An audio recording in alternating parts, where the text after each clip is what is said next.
Suppose अब category में मैं फंड की बात आता हूँ, कैटेगरी तो सेल के आपको फंड में तो भी तो डालना पड़ेगा ना उसमें। Generally I put almost all my money in active funds. Okay, या अगर मैं इसमें एक हैक देता हूँ, खासकर लार्ज कैप वगैरह में ठीक आप डाल रहे हो तो आप पैसे में डाल सकते हो। स्मॉल कैप फंड में अगर आप डाल रहे हो तो मुझे लगता है कि active funds are better play. You know why?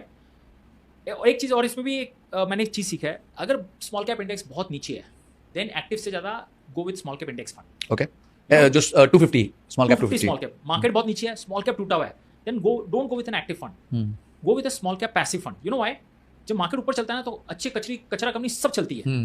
तो इंडेक्स फंड में तो सब होता है, एक्टिव फंड में शायद डरा हुआ रहेगा, वो क्वालिटी रखेगा और वो कुछ लार्ज कैप भी रखेगा तो वो अंडर परफॉर्म करेगा। तो इनफैक्ट आप कोविड के बॉटम से देखोगे स्मॉल कैप इंडेक्स में have actually beaten all the active funds.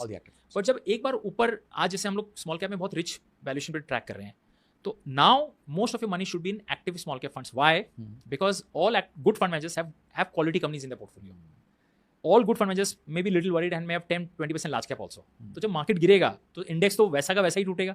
आपको पता है ये फॉल में जो अभी मार्च वाला फॉल आया था, small cap index 250 fail by 27%।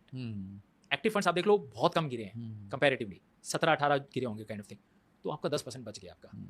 तो मैं उस वक्त फिर देखता हूँ कि कौन सा फंड सबसे अंडर परफॉर्म किया है, क्यों किया है, फिर फंड मैनेजर से बात करता हूँ और फिलोसफी अगर समझ में आती है then I load fund and then generally I give 3-4-5 years until वो जो पेंडुलम लेफ्ट से एकदम राइट नहीं आ गया। बहुत लोग